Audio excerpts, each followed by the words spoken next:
Oh, hi, Eva. Thank you for being on the podcast. Really, really appreciate it. How are you doing? I'm doing well. Thanks, Adam. Nice to be here. Oh, no, good, good. You're very, very welcome. I'm happy to have you on the podcast. Yeah, I know. I was excited. I know that we've talked about this for a while, so it's really good. I'm happy Yeah, chat with you and just see where it goes, right? yeah. That's it, exactly. Um, yeah, I just thought I'd start by, asking you like how you got into what you do and like why, Mhm. because I see that you're a coach and you help people in like the corporate sector and other areas. Yeah, well, what I do is, I am a certified high performance coach and a relationship success coach. And so what I found was that people who are looking for that next level of success and working hard, whether it be in corporate or as an entrepreneur, or even as leaders of teams in their businesses, tend to do that at a cost. They have that success, but they're sacrificing their health, their well-being, and their relationships. So what I focus on is really helping these highly driven, high achieving entrepreneurs, influencers, business leaders have healthier, happier, more intimate relationships without sacrificing their health and well-being and without giving up their power. Because when you start to talk about intimacy in your relationships at home, at work, and in your communities, there's always that fear of showing vulnerability, which equates in some people to losing their authority. And so Mm, I like to help my clients literally learn how to have deeper connected relationships, which end up bringing more joy in your life.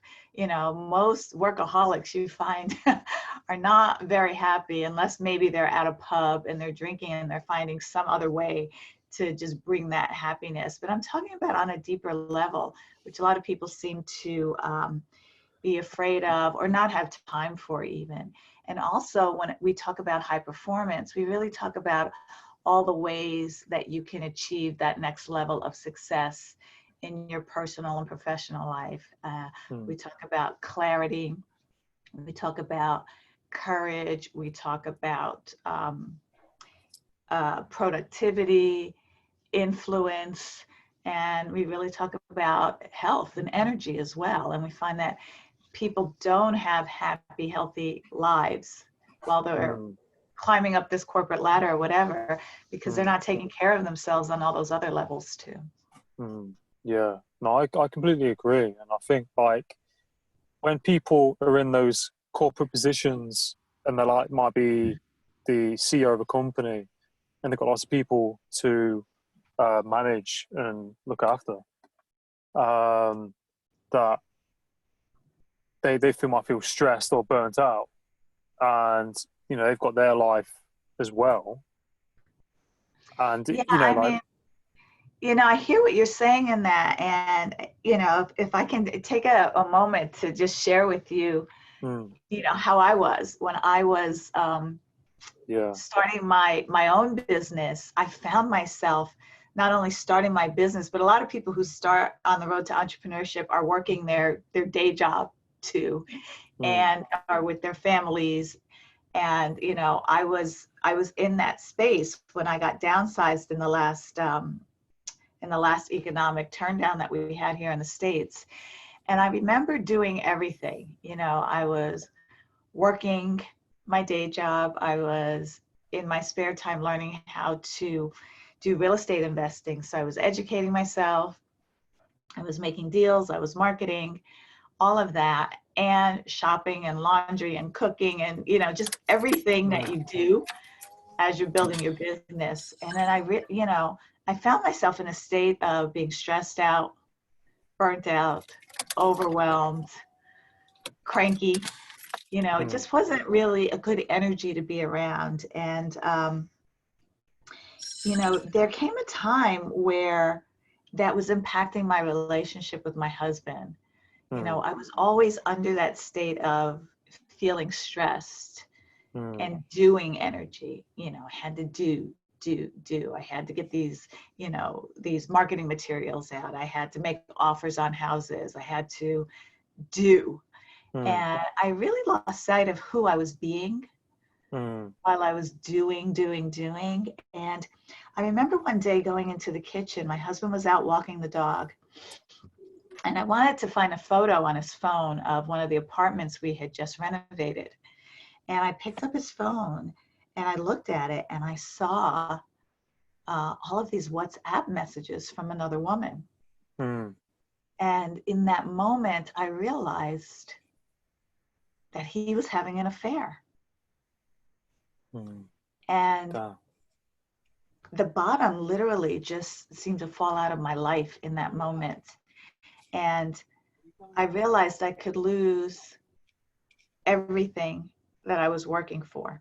We had these goals and these dreams and these plans, and I believe I even shared with you, like, my husband's from Europe, but we live in the United States in California, and we purchased an apartment in Berlin so that we can spend our summers in Europe. That's what we want to do. And all of the work that I was doing to make those dreams possible, I forgot to take care of my why, my big why, which was my husband, our relationship, and the life we had planned together.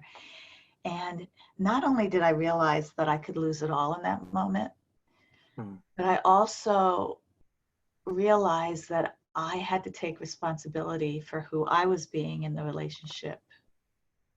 That caused a good man to self-sabotage in that way, to look for someone else. And that was a real big wake-up call for me. So when I hear you say, people who are busy and working hard and trying to reach that next level of success often end up with a lot of stress and burnout and overwhelm, that's what that's costing you. It's costing you the reason why you're working hard is usually for your families and for the dreams that you have and for the lifestyle that you want to live. But you don't want to live that lifestyle alone. So that was a big wake-up call for me. Yeah. No, I appreciate you sharing that part of, your life that happens. I mean, I think, like you said, when people are trying to establish themselves, or they're trying to, they're going into entrepreneurship, you can probably go into it quite tunnel vision. I suppose you're just so focused on reaching that point, and you lose that time and sight, probably things happening around you. I mean, I've seen it in, I won't go off topic too much, but the film Wolf of Wall Street, he's so focused on getting bigger and better, he loses sight. And like you said, I think as well, you probably need, is that communication's key, isn't it, in that relationship? So they understand where you're at and what it's about. Because I think some people don't understand it, do they? Probably. Yeah. Well, when you are not taking care of yourself, like, not only was my relationship in breakdown, but my health wasn't good.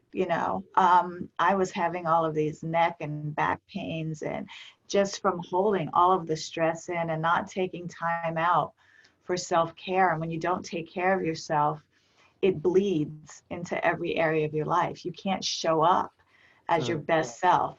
We like to say in high performance, you're not on your A game. You're not on your A game when you're feeling stressed and burned out and overwhelmed. So, our communication was suffering because I wasn't feeling good. I didn't have the mental stamina, the physical energy to give anything to that relationship in a way that wasn't carrying that stress and that burnout and that overwhelm with me. And so one of the things that I do in my coaching and teach my clients is how to have these conversations, how not only to take care of yourself so that you show up as your best self, but also how to structure your day and your life so that you can transition from being, a mogul, a go-getter, a high achiever, and then transition into home life to be the best, wife, husband, spouse, partner, parent to your family. You cannot bring that energy, that same driven energy into your personal life that you do in your professional life. And there are certain habits and practices that we master in high performance to handle those transitions, so that you're in the mindset of, okay, now I'm with my family, this is who I get to be here. And also how to have these conversations. And one thing that was happening in my relationship was, because I was always in that heightened state of stress and overwhelm, any conversation we had was always it was always prickly, to put it mildly. We were always either defending our own point of view. There was really no openness in the conversations that we were having and in our communication. It was always, I'm driven, my husband isn't. So there was always a piece of disappointment and resentment in me that we were doing this business together, but I was doing all the work. And so you could feel that energy off of me, if that makes sense. Like, and who wants to be in the presence of someone who's making you feel like crap all the time, just because he has a different energy level than I do? And so I was very judgmental around that. And, I look back at those times in hindsight and realize, I'm embarrassed by how I was, but I was very right and righteous in it at the moment, because I'm working hard so that we can have a place in Berlin, so that we can travel first class and see our friends in England and the Peak District and Alstonfield, all of that stuff. And I'm like, these are your friends that, are in Europe. And so I'm working hard so that we can have that income to have that lifestyle. And so, even though I noticed that there were problems, I didn't prioritize it in a way that we really got to work on them. I just thought, like, okay, and I know a lot of people think this, once I have this, so once I make a certain amount of money, or once I get that car, that house, that this, that, things will get better. And I'm here to tell you, that might not happen. And you really have to find a way to set up your life where you can achieve that level of success in your business without sacrificing your home life and your happiness and your health, your well-being, all of that. No, I completely agree with you, and I think that's really great that you kind of you push through that and you made it work. That things happened with your partner, and you realize that what you was doing and everything and the effect it was having. Whereas I think some people probably don't look at that, and they don't take responsibility for it, and they just miss it, and they keep on staying in that lane. I always say you can't be 50-50 in relationship. That doesn't work. You have to each be 100%. I don't want 50% of your effort in our relationship in our life. And people say that without fully realizing what it means. 50-50, like, no, we all get to go in 100%. And that's what we decided to do.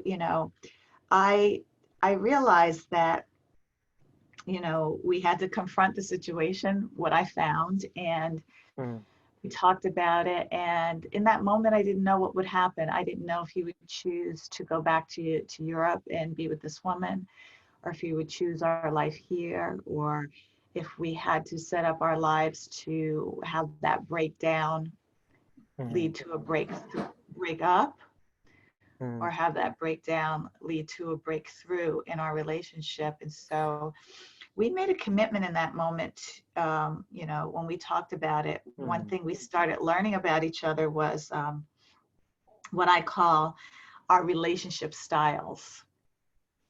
And so one of the practices I take my clients through is learning what their relationship style is, their unique relationship style.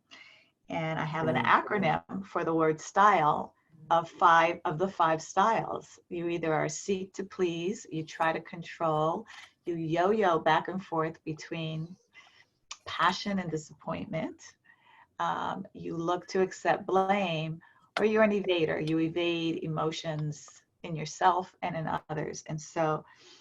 And that's all actually, those habits, patterns, beliefs, and behaviors were all formed by your early life experiences. So we take a look at that deeply. And it was something my husband and I did actually naturally on our own, because of the work that I had done in leadership and professional development and personal development. And I realized a little bit more of the why, like, why did this happen? What was missing that he was seeking, or what was his reaction or response to how I was being, and vice versa. And we worked to understand each other better on that deeper level so that we could have compassion for what our actions were. And so we were both hurting really bad in our relationship. And we decided we would not only comfort each other, but work together on our relationship. But here's the thing, not only did we work together as a couple, we worked individually on ourselves.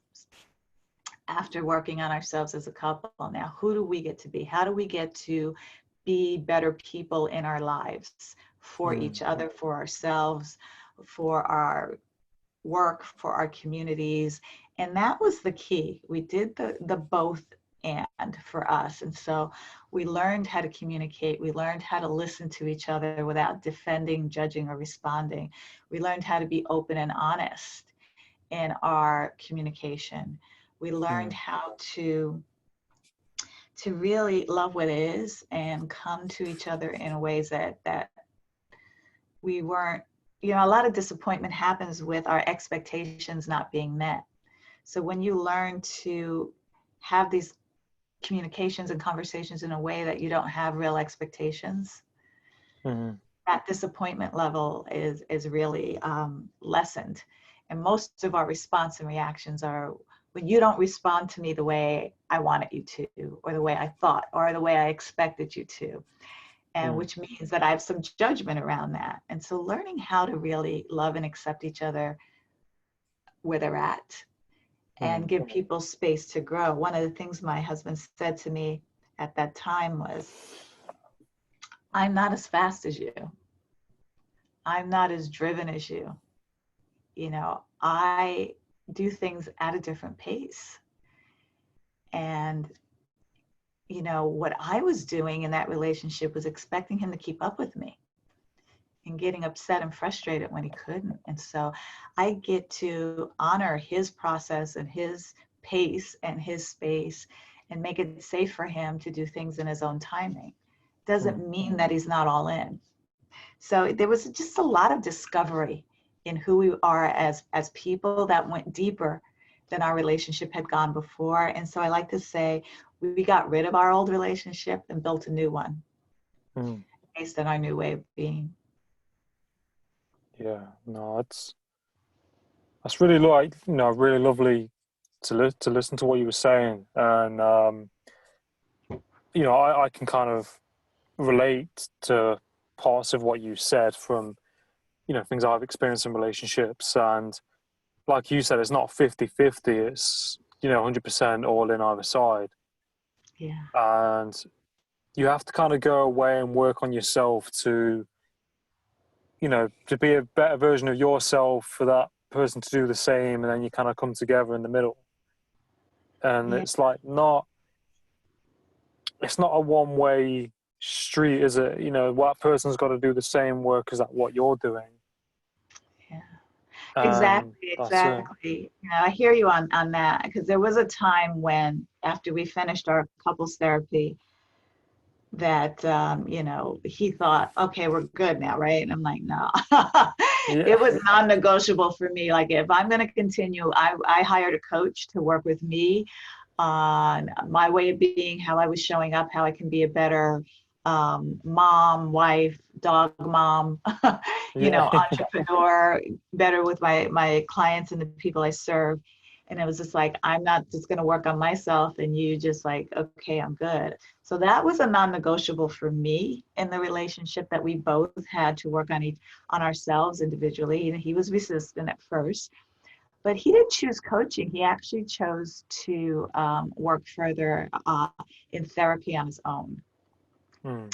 And so it's like, as long as you do something, these are the two choices. Like, and, and at the time, people look at, well, therapy is going to cost this much, or coaching is going to cost this much. Because like I said, we're in America, so we don't get a lot of help in those areas sometimes. Yeah. And, but it came down like, well, what's it going to cost us in our relationship not to invest in ourselves so that we can have the relationship that's happier, healthier, more fulfilling, and more intimate than what we had before. And so for me, it took, a gym membership, taking the time to work out and work on my physical health and well-being, adopting a meditative practice so that I can have that quiet space for my mind and it's not always on the go and spinning, so that I have the bandwidth to really be present in my relationship and really being a generous listener, really, learning how to accept and take feedback, learning how to really set an intention for how we communicate and what the results we want out of that communication. So, I had to learn to do all of that. That doesn't come naturally, and to be shown what that looks like, to be shown my blind spots in that, because, I still have a lot of judgmental tendencies based on my early life experiences of being judged all the time. So we kind of bring that into who we are and our personality. So yeah, it was hard, but it was worth it, because we're great now. Fast forward 4 years later, we're not perfect. We still stumble, but we know how to recover, and we know how to really show up for each other big time, which is awesome. No, I congratulate you on that, and I think to like, have that happen and grow stronger and make the decision in yourself to, work on yourself in certain areas, it takes a lot. It takes a lot of discipline, doesn't it, I suppose? And sometimes it's weird, like sometimes things have to happen in certain relationships or in relationships for it to get stronger in some way.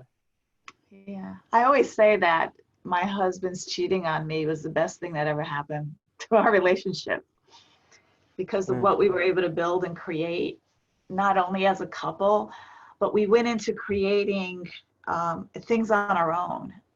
Like the real estate company, for example, that I was building at that time, which was my baby and my company, I actually asked him to take it over so that I can concentrate on my coaching and my coaching business, and I'm still involved in that business, but not to the degree that he is. And so I just gave him that amount of trust and had him take over that business, which is so unlike my personality.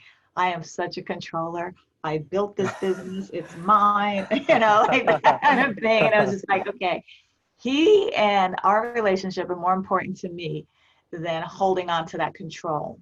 And so, yeah, it was hard. I needed somebody to hold my hand as I was giving up control. And so that's where my coach really came in really big and powerful and strong for me to really, help me be clear on role I wanted to play and what the relationship I wanted to have, and to help me see my blind spots where I was still being controlling in areas. And so, we gave each other a lot of space and grace to grow into our way of being.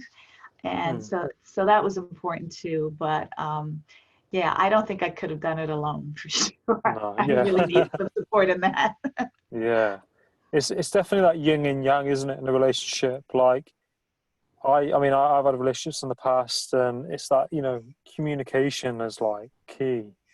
And, sometimes like, and I think as well, what comes into it is that we live in I know things have slowed down now since COVID, but in society, there's so much going on, and we're so busy, people can be caught up in so much. So what they're processing, if they've got problems in the relationship, they might get distracted by something else, or not think about it, or put it under the table. And then 2 weeks later, they communicate how they actually feel about something. Yeah. And, we're so afraid of being honest in our communication because, you don't want to avoid a fight, although there's some couples who, some people who love that confrontation and going for it and getting into it. But, learning how to communicate so that what you're saying is not met with defensiveness and really being able to listen. So one thing that I help my clients with is what I call generous listening. When someone says to you, Adam, we need to talk. First of all, what goes through your head when somebody says that is usually, uh-oh. Yeah. What kind of conversation is this going to be? Am I in trouble or whatever? And so what I share with my clients, if you're the initiator of the conversation, first of all, you've got to find out if this is a good time. When can we have time to talk? Is this a good time? Because if your next podcast is in 5 minutes, I'm not going to have a serious conversation with you right now. Okay. Yeah. If you have been going all morning and haven't eaten yet, I'm certainly not going to have a serious conversation with you now when you're hungry and cranky. Okay. Yeah. Or hangry. And so you really want to make sure that the person you're talking to and need to have a conversation with is in a space to be present, to be fully present and hear you. You also want to make sure that you start off the conversation with acknowledgement and appreciation. Don't go into everything that's wrong right away. You did this and I felt like this and all of that. It feels like an attack. So I like to tell people, you wouldn't plant, your garden in the winter or in hard rocky soil when spring came without first tilling the soil, putting fertilizer in it, removing the weeds and the rocks and the old roots, which I just planted my garden and I didn't do that. So that's why it's not doing very well. And I use this analogy all the time. So you really want to make sure that a person is in a place to actually be able to hear you and hear you in a way that doesn't bring up their defenses, when they're talking to you. And so one of the ways to do that is to start with acknowledgement. Now, acknowledgement doesn't mean, blowing smoke and fake, being fake. But you know what? I appreciate you, for, find something that you can appreciate somebody for or acknowledge how hard they're working or how difficult a task must be. It doesn't always have to be positive, but I know that might have been hard for you, and I get that. So, whatever it is the conversation that you're having is about, and you're asking them to just listen and hear you out, and then share what you need to share, but also check in and ask, what did you hear me say? Because you want to make sure your communication is landing. And if somebody is hearing you say something that is not your intention to say, you'll have an opportunity right now to just say, no, that's not what I meant. Let me say it in a different way.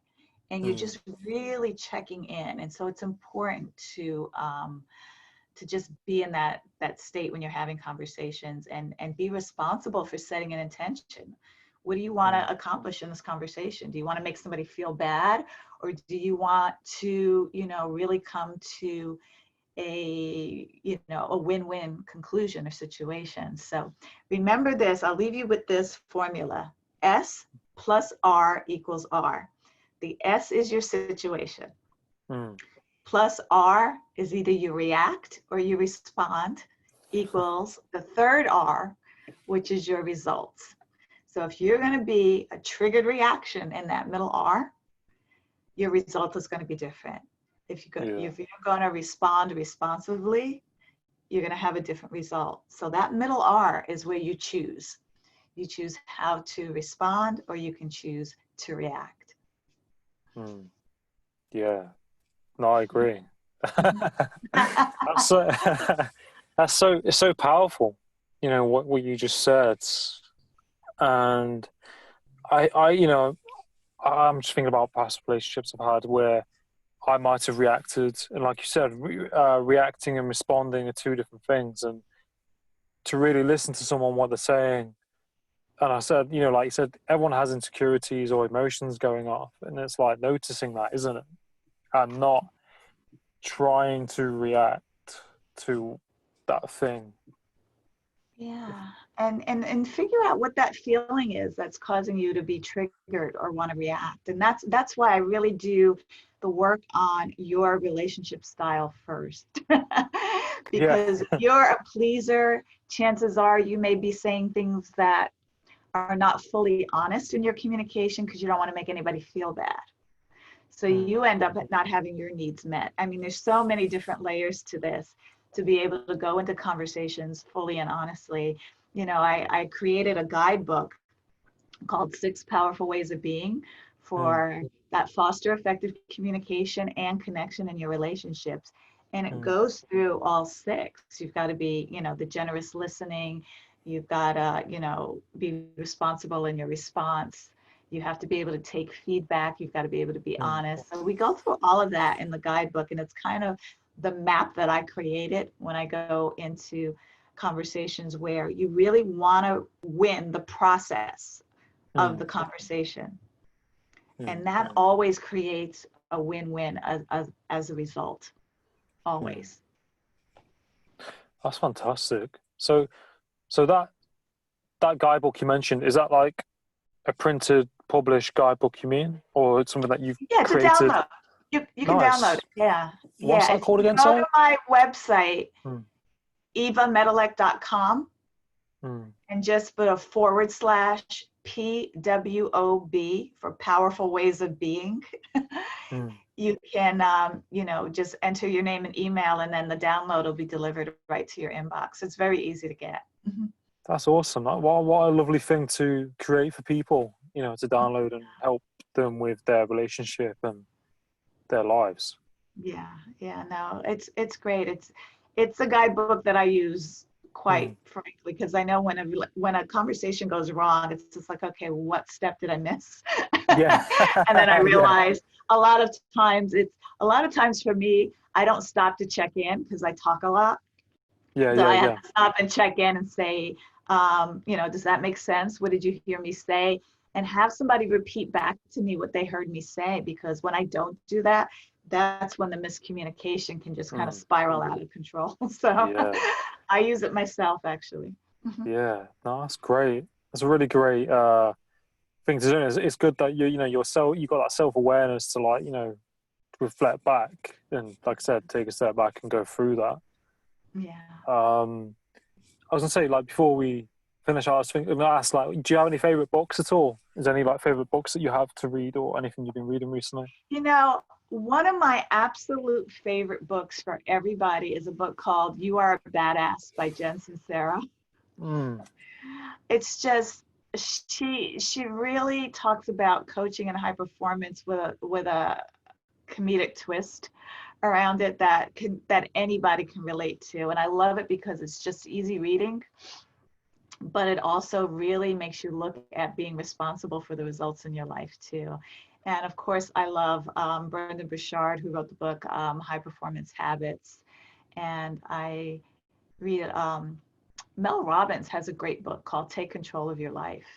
That's an amazing book as well. But You Are a Badass is like my favorite one that I recommend to everybody, because it doesn't take all of this so seriously, and we need to learn how to have more fun in life, for sure. Yeah, no, I agree. And they sound like really good books. I've actually got that book you were talking about, the badass one, but I've not read it yet. It's on my shelf with about over 40 other books that I still need to read. Do you have the yellow book? The yellow one? Yes. Yeah, because she made another one, a green book called You Are a Badass, about making money. Oh, nice. Yeah. But they're fun. You need to, because I know you're driving around a lot. Put it on Audible and just listen to it in your car. It's really it's gonna make you laugh and think. So I love that. I'll do that. Yeah, of course I will do. Yeah, awesome. But no, Eva, it's been a pleasure talking to you. And I was just, so where can people find you on social media and LinkedIn? Yeah, just Eva Medilek, my name, on LinkedIn, and on Facebook it's Personal Coach with the number 4, success. And that's Awesome. my Facebook page. Yeah. Mm-hmm. Now, I'll definitely share it when I publish your episode, and I'll put your website on there and everything that you've got. Awesome. Thanks, I But appreciate no, it. you're welcome. But it's been a pleasure talking to you, Eva, and have a great morning, day. Actually, we're just starting. It's 9:30 in the morning here, so Yeah. I know the time difference is always confusing, but it looks like you've got sunshine, so that's awesome. Yeah. So it's sunny for now. I hope it stays that way. British weather. I know. Thanks for the opportunity, Adam. I No, appreciate it. you're welcome. Yeah. You're welcome. But take care, Eva, and speak soon. Okay, bye.